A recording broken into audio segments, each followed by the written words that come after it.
Good afternoon, and welcome to the Software Engineering Institute's webinar series. My name is Shane McGraw, and I'd like to thank you all for attending today's webinar. Our webinar series presentation today is Architectural Knowledge Management, Decision Guidance in Service-Oriented Architecture Design by Dr. Olaf Zimmerman.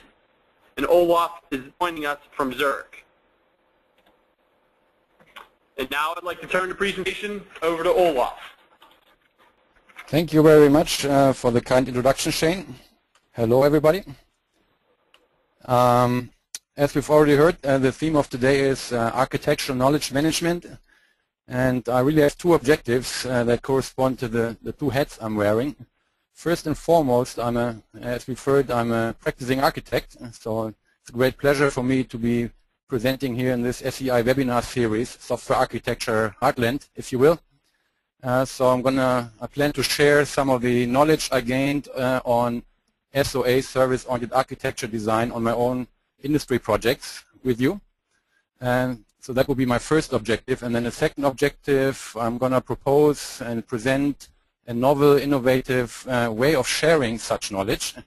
And that leads to that asset called Service-Oriented Architecture Design and Decision Modeling Framework I'll be presenting in the second half of the presentation, wearing a research hat, if you will, specializing on architectural topics in my research work. So quick look at the agenda. I'm going to kick off with a little bit of level setting. I'm on the agenda page now, and I'll introduce service-oriented architecture as an architectural style being defined through principles and patterns, first and foremost.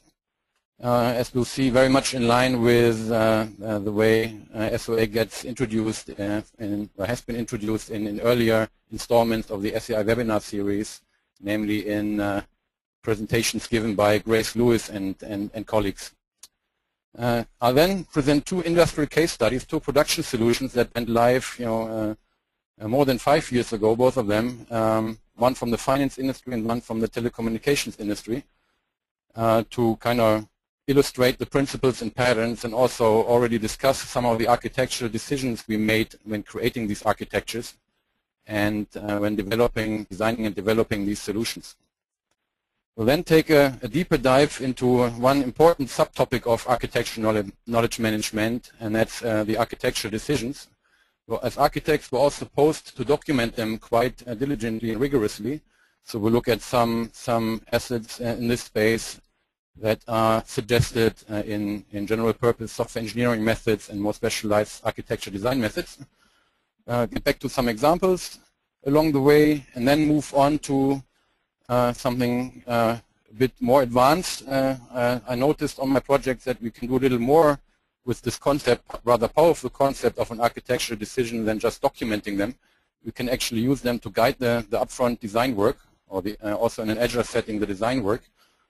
Which leads to that SOA decision modeling asset I'll be presenting. So I'm going to share like the top 10 important SOA decisions with you and suggest a way of structuring, modeling them. Towards the end, we'll have time for discussion and hopefully some good questions from you guys. Without further ado, quick look at SOA principles and patterns. So what is a service-oriented architecture on the next page here? And there's no single definition. Different things to different people. Some people will argue SOA doesn't stand for service-oriented architecture, but for same-old architecture because it compiles a set of very well-known concepts. I'm okay with that, but I'd like to suggest three definitions actually, faithful to architecting principles like separating concerns and focusing on the concerns of different stakeholders. Let's start with the viewpoint taken by a business domain analyst. So from the requirements engineering domain analysis point of view, SOA really is just a set of services that a business wants to expose to the outside world, customers, partners, other portions, other parts of the organization. A little side comment here. Maybe this very simple definition explains some of the success and the hype around SOA in recent years. The notion of a service is something we're all very much used to from everyday life, right? We're consuming services every day pretty much when walking into a bank or doing some online shopping. So maybe just a little easier to relate to this notion of a service than maybe a remote object in an object request broker or so. Just a little side comment. We're architects, so we're looking at SOA more from a technical viewpoint. So the definitions I'd like to suggest here are, I view SOA as an architectural style, first and foremost promoting the idea of a service provider or service requester, could also say consumer, very much, and that's where this is one root of this comment, same old architecture, very much like client server, not much meat yet.